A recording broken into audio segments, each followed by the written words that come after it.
Great.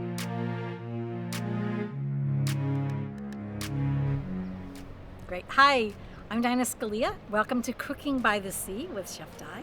Today we have an extremely special segment. I am here with Athanasios Bouras. Athanasios Bouras. He is the brains behind Patsy Pizza at the original farmers market, and we became friends when our melting pot tours there went there on a really regular basis. He takes extremely good care of us. We got to be better friends, especially when I learned that his roots are in Greece, and I told him we're going to be doing a cooking video series. I'm going to be doing a cooking video series, and I wanted to cook with different merchants. So I'm really excited because today is the first of a series where I have brought one of my favorite merchants on camera with me to cook together, and I'm creating a recipe that I'm going to share with you and him for the first time, that for which he was the muse. So some of you may have followed my If I Were Their Chef series that I wrote years ago, and I chose someone as my muse and learned about their background, learned about what made them tick, and then I created a recipe that I hoped captured their essence. And I said that my recipe was my love note of appreciation for their making the world more beautiful. So that's what we're doing today, and this is the first time that this whole concept has really come to life live. So I'm thrilled that he's my very first guest. So here's what we're going to do today. I'm going to tell you for the very first time, we're going to make a baked pasta that honors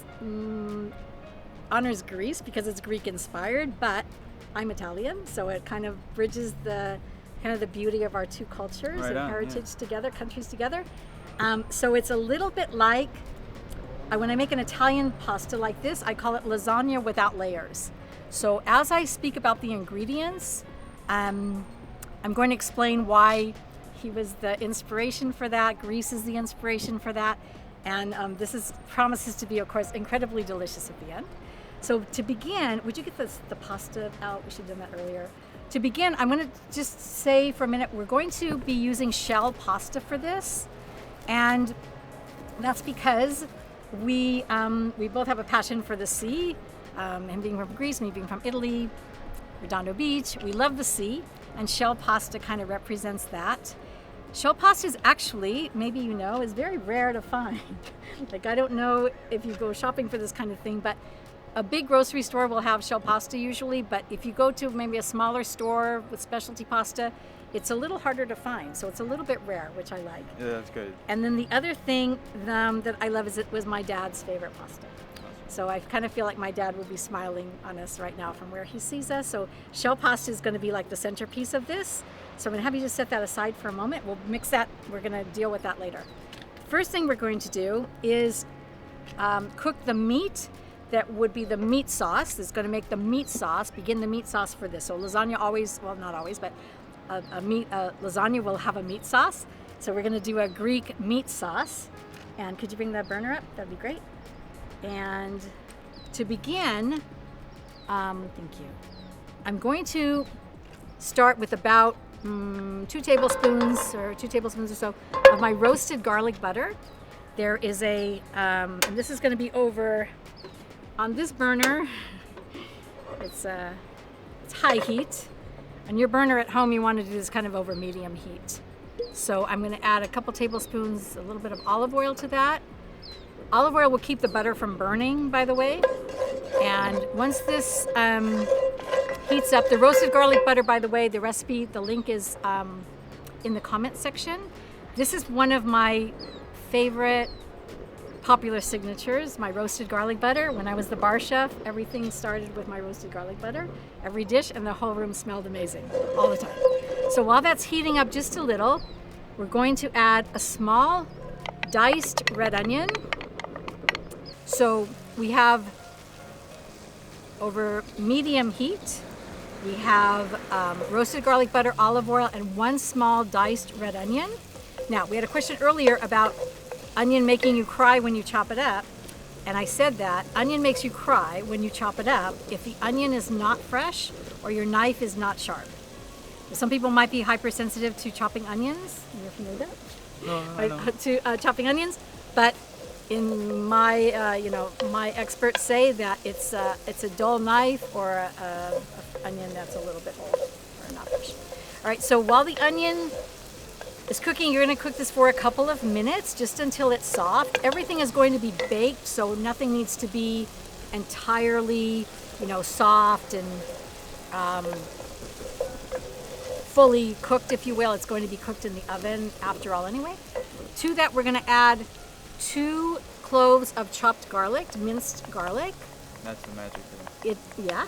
And you also add the garlic toward the end because you don't want it to brown or burn. Yeah. So good. It smells nice, doesn't it, up here on the rooftop? Incredible. So today, as you know, we're in not sunny, but in Redondo Beach, where we have a little bit of cloud cover today, but it's nicer and cooler out here to cook, which is nice. So to this, now once the garlic begins to cook, and again, you don't want it to brown, you don't want it to cook for too long, I'm going to have you add, you can move these down, actually leave this one here, leave them here a little bit. Yeah, just leave it there. Could you kindly bring me the meat? So to this, we're going to add a pound of ground lamb. And I got this from, actually I'm going to have him take over. Would you mind? Not at all. Okay. So I'm going to have you cook that up while I just stand here and talk. And, okay, so what he's going to do is cook that so that it becomes like a fine, very fine mix. You want the meat to be as crumbly as possible. And I'll tell you a little bit about lamb. So, and I also need to hear from you about lamb from Greece. Now, in America, typically lamb is imported from Australia or New Zealand, and it has a little bit of a gamey flavor, and a lot of people don't like lamb. This lamb is from Huntington Meats at the original farmer's market, and it's American lamb fresh from Colorado. And our American lamb doesn't have a gamey flavor. It tastes more like sirloin. In fact, if you were at the restaurant one night when I worked there, and somebody had ordered a lamb chop from the other dining room and was complaining that it was a lamb from the other room, and said it was beef, it was steak. They were mad. And I was the one that went over and said, American lamb tastes like beef. It tastes a little more like sirloin. So tell me about Greece, about lamb in Greece. What is it? Well, from when I was a child eating lamb, in the village where my father was from, and near Kalamata in Greece. Kalamata, where olives come from, yeah? Like, lamb was just one of my all-time favorite meats. It had a very distinct aroma, and then when you paired it with like the salad and potatoes and the lemon, and it just felt like that's what Greece is about. I agree. That's why lamb is definitely our star meat. It's definitely my favorite meat when it comes to like country meals and home and potatoes and Easter. It's like part of our life. Lamb is It's very much like that in Italy too. Lamb for Easter in Italy is really a big deal. There was a woman who I took Italian lessons from here, and she bought her lamb at one store because it reminded her of the one in Italy. So it's a very, very special signature of Greece and Italy, actually. So I could not include it in my meal today. So keep cooking this. We're going to cook this until it's no longer pink. So it's got a couple more minutes to go. You don't want, you want that to be fully cooked.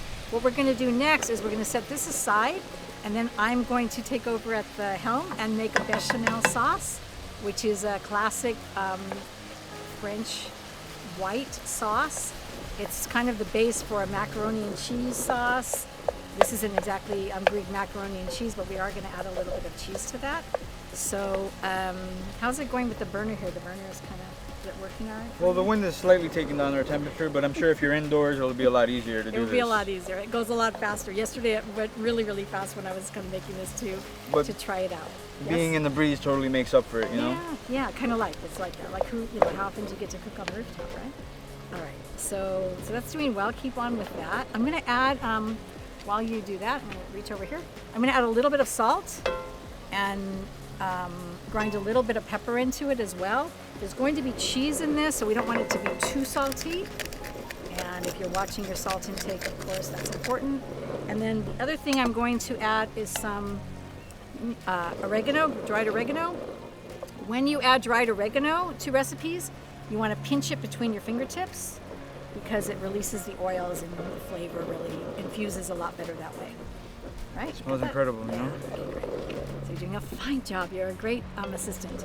I'm going to put all of my muses to work when they come to cook a recipe with me.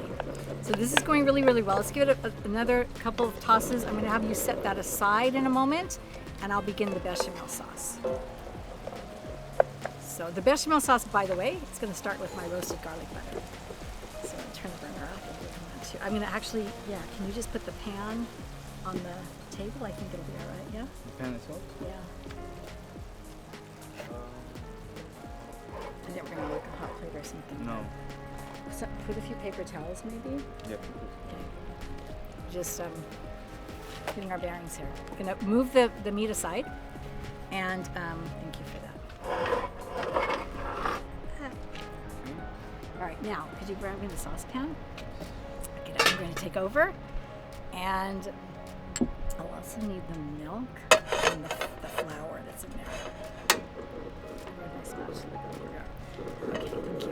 So to begin, I'm going to use about the equivalent of 1 cube of butter of my roasted garlic butter. So this is really one recipe of my garlic butter, or half a recipe, I don't remember, but the recipe is on the comments. And all you need to do, great, thank you. So what you'll need to do is, if you don't want to use the roasted garlic butter or go to that trouble, then go ahead and just use a cube of butter. That'll be 8 tablespoons of butter. It's going to heat up a little bit nicely to begin a bechamel. You want the butter to be melted. This is already melted because I had it out and warmed earlier. When the butter is warm, and this is going to be over about a medium heat as well, you don't want to really go too much to town of this. Go very slowly with the bechamel sauce. Slow food never disappoints. So to the melted warmed butter, we're going to add about a 1/3 cup of flour. This is easier on my stove, which is a little lower. I'm going to stand on my tiptoes. What you're doing, where's my whisk? Okay, and I recommend doing this with a whisk. All right, so set that aside. So now you're going to need to work fairly quickly because you want the butter and the flour to begin cooking together. I'm going to turn the heat down just a little. You want to burn this. You want this over like a medium heat. The butter and the flour need to cook together for about a couple of minutes, because if you begin to add the milk, which is the next ingredient, could you open it for me, please? And you don't have the flour cooked, your bechamel will taste like glue, which isn't really what you're after. No. So you want this to taste really yummy. Did you make this sauce before? White sauce? I've watched my mom made it before. Okay. Make it before, and then and my dad, he makes a really good pasticcio. Yes. Dish. That was going to be the original dish that I thought for you, pasticcio. But I thought, well, you already know pasticcio. I'm going to make you something different. But that was this is sort of like a cross between. You'll see at the end. I'll tell you what it's a cross between. So, okay. So what I've got here is 3 cups of milk. I'm going to kind of do this in stages. So I'm going to do about a third of the milk at a time, about a cup of milk at a time. I'm adding it in, stirring it quickly. The flour is going to begin to thicken, the flour and butter together, thickens the sauce. I have a spoon over here. I'm going to show you as it begins to thicken what it means when you read in a recipe, it coats the back of a spoon. This is a very important concept that I learned from my mom when I was really little, about how a sauce begins to coat the back of a spoon. This needs a couple more minutes. Do I look like this table seems so high, I should be standing on a platform. A little something. So this is beginning to thicken, and I'm going to show you what I mean by this. I hope the camera can zoom in. I'm going to take a spoon, and when I draw my finger this way, see how that goes? That's what it means to coat the back of a spoon. This one maybe needs a little more time. That's kind of the idea. So this is getting thicker, so now I'm going to add more milk. Do this. We're going to do one round after this. This is beautiful because it has this, in my roasted garlic butter, has some Italian seasoning in it. So you see the little specks in there of the herbs, and a little bit of, there's even like a few chili flakes and things. Yes. So it makes this really flavorful. So when this sauce is little spoiler alert, when this sauce is ready, which will be another couple minutes, It'll be nice and thick. We're going to add, would you open the cup that's got that cheese? Yeah. This is the special cheese I'm going to have, Athanasios. This is Kefalotyri. And it's a aged Greek cheese. But we're only going to take like a pinch of that, but not yet. We're going to do it when the sauce is ready. So thank you for that. Yeah, this is a special cheese that might be tricky to find. If you're not able to find this cheese, you want to make a pasta like this, Parmesan would be fine, or any kind of aged cheese that you prefer that can be grated. Goes nicely in this. I'm going to add the rest of the milk at this time. And if you could put this milk outside, that'd be great. This too, I'm going to add a little pinch of salt to, and a tiny little pinch of oregano just for good measure. That'll be great. And I put the oregano in the meat, right? I did. Yes. Now I'll comment on that. Okay, I'm just gonna keep. Would you mind stirring that just for a few minutes? I'm gonna let me see what it's doing with the spoon.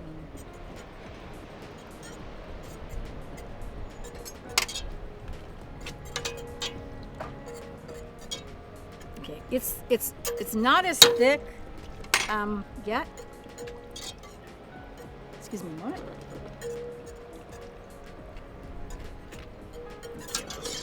Okay, this needs to thicken a little bit more. Boil up a little bit, like reduce? It's gonna, doesn't exactly reduce, it just keeps getting thicker because I just think if the burner were higher, it would go faster is all.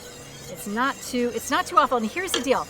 If it's a little thin, even if you're not able to stand here, whatever, it's thick enough. I will promise that there's enough stuff going in it that you're going to add to it that it won't really matter. But it would be best to have it as thick as you can get it. When you're going to make, and actually it'll help to put a little cheese in. So would you grab like a pinch of cheese? That would be great. So he's going to add some cheese to it now to make it like a, that's fine, yeah. Kefalotyri. I will put the name of the cheese will of course be in the recipe. And again, if you can't find that now, a little more, yeah, that'd be good. Pinch more. Okay, yeah. Actually, you can put a little more because that's going to just top the pan, and we don't need that much on top. So this is getting much thicker and better. So if you were making macaroni and cheese, which I was thinking about Joan of Joan's on Third, she has a very, very famous macaroni and cheese. Maybe she'll come on and we'll go over the bechamel and the cheese sauce again someday. Anyway, now I'm getting the sauce all over me. Very nice. Okay, so that should work. Okay, now I'm going to show you what coating the back of a spoon looks like.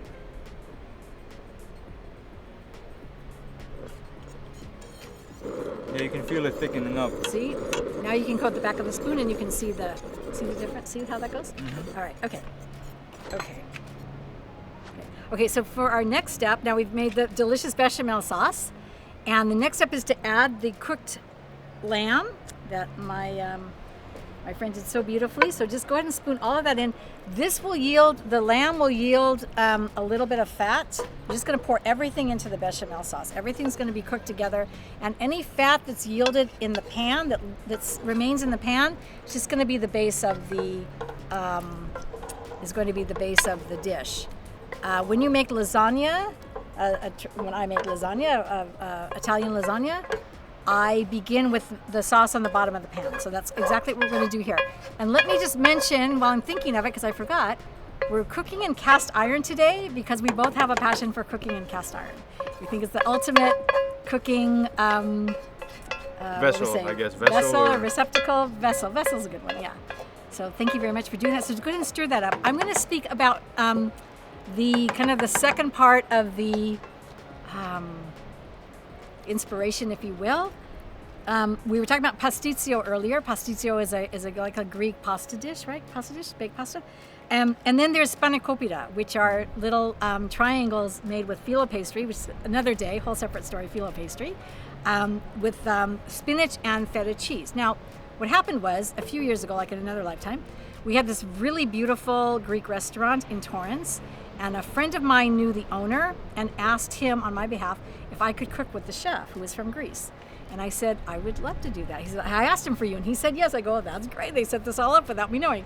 So I cooked with this gentleman, and he made spanakopita at the rate of light speed. I've never seen anyone work so quickly, but his filling was not only just spinach and feta, it was spinach with chives. And so what I have here to begin, so that you know, I have 2 cups of chopped spinach, fresh spinach. I've got about a 1/4 cup of all of these things. Chives. He added freshly chopped mint. Fresh, that wasn't mint, that was parsley. Italian parsley, stem, leaves only, please. Dill, he added dill, fresh dill, and fresh mint. And I'd never seen spanakopita made, and I know that I'd seen spanakopita made that many times before, but I'd never seen it made quite like that.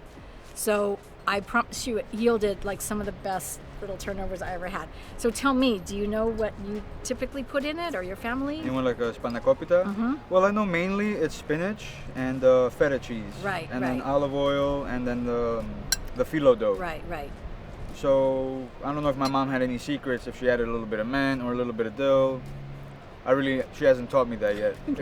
It may be in one of the recipe books that she's written for me. Well, apparently, this gentleman, that's the way his family made it, and he made it this way, and it was delicious. So we're doing that today. Without a doubt. So we're kind of mixing the pasticcio idea with the spanakopita idea with the Italian lasagna idea. So you can go ahead and with the red spatula, I'm just going to put out all of this in. So oh, wait a minute. You know what I'm going to? Yeah, I'm going to do it, and then we'll add the feta.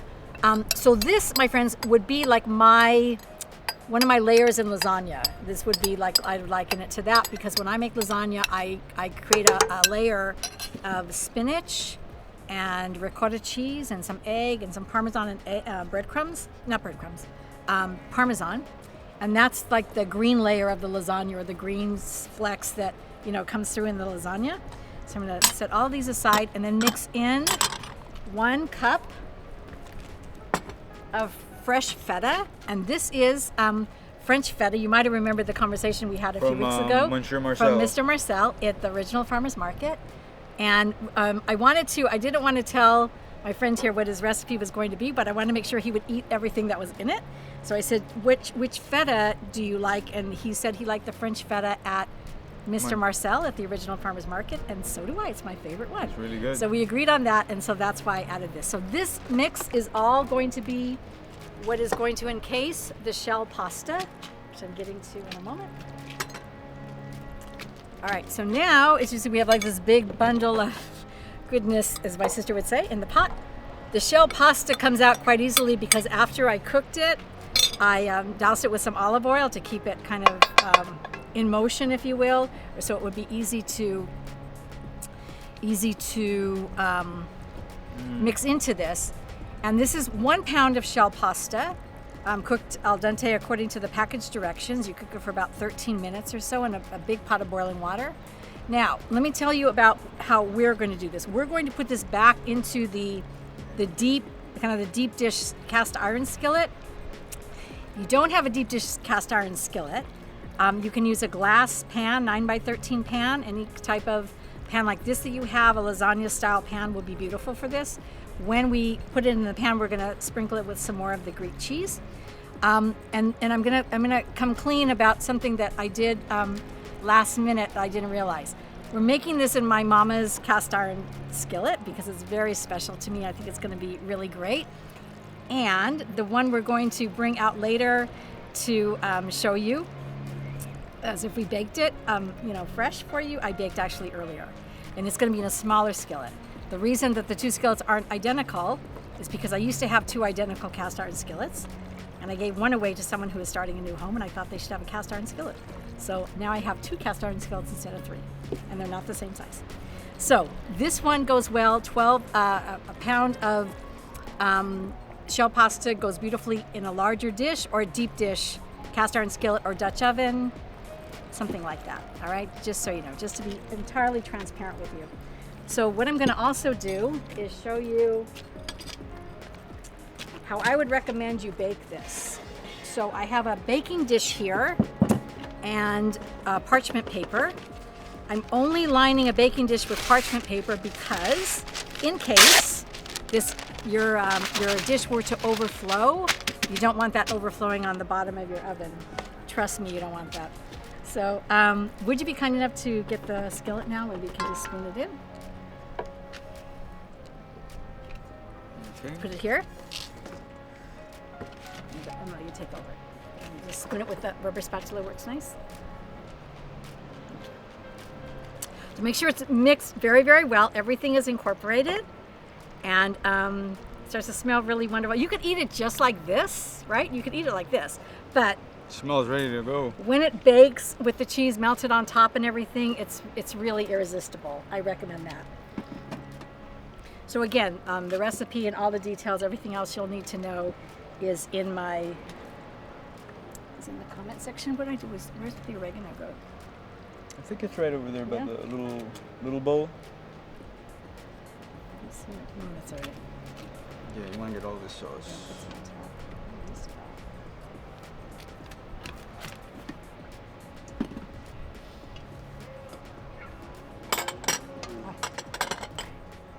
All right. And then you're gonna want to just like smooth at the top. Great. And we're gonna add. I'll have you do it. I'll have you add the rest of the cheese. Say the cheese one more. Kefalotyri. Kefalotyri cheese. Yeah. And I got that at our John's International Marketplace. Again, if you can't find it at a store of your own, then freshly grated Parmesan would be fine, or any kind of other aged hard cheese grated on top would be great. That looks gorgeous. So sprinkle the cheese on top, and I'm going to finish it with some oregano.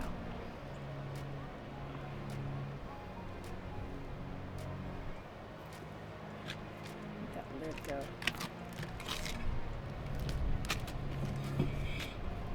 So this is about a cup of cheese, up to a cup of cheese that goes on top. You can certainly add more if you'd like. I'm going to finish it with about a teaspoon or half a teaspoon of dried oregano. And again, pinch it between your fingertips so that the oils get released. Now, I'm going to put a lid on. This is an old lid from an old pot that I always use on my skillet. But another thing I would recommend, I'm not a fan of cooking spray, so if you have cooking spray and you're a fan, fine. Spray the lid with some cooking spray. I just add some olive oil to the lid and do it with my fingers this way, or a brush or something like that, and put that on top, because when this bakes, it may hit the lid, and when you pull the lid off, you don't want all the pasta and the topping to be on that. So this will keep that from happening. And what you're going to do is bake this in a 350-degree oven for 44 minutes, my favorite number, 44 minutes.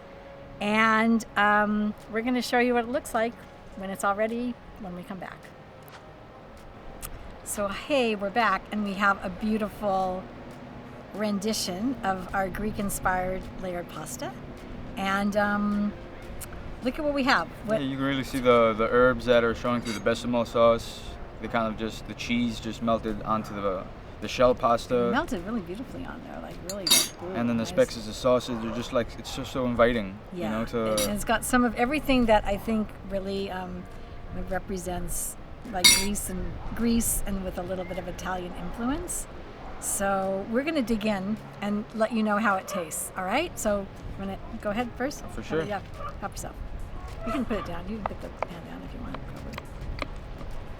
And this is just like, serve this family style. Bring it to the table. Your pan or your dish, however you went ahead and baked it. I'm just going to try a little bite because I've had this before actually. But this is the best rendition. This is the best one I think I've made so far. So.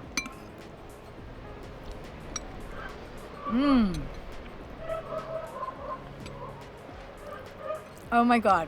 It's really delicious.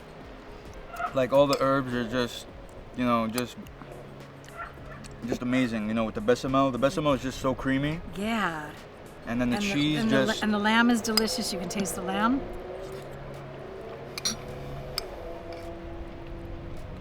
It really tastes like a dish that, you know, Grandma would make, and you know. I'm so glad. Here's what the dill and the dill really stands out. Really? The dill is really important. Dill kind of like pops out in Greek dishes. I get that. That's why when this man made the spanakopita this way, I thought, my God, you can taste the dill.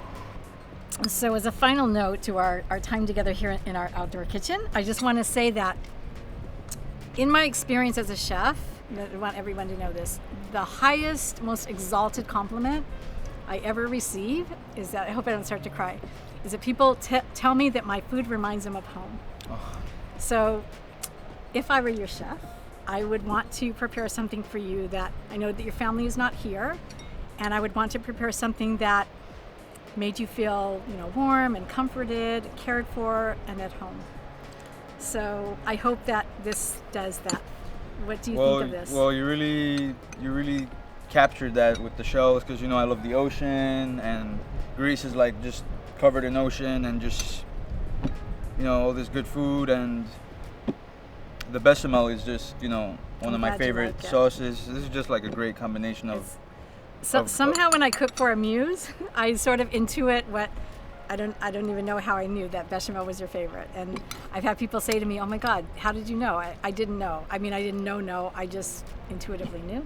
So I am so excited that finally my "If I Were Your Chef" sort of thing came to life, and you've been a great first muse. Thank you so much for cooking with me. I'm glad you like it. Thanks. You're very so welcome. much. Yeah, pleasure. All right, everyone. There's our show for today. Join us next time on Cooking by the Sea with Chef Di. Thank you for watching.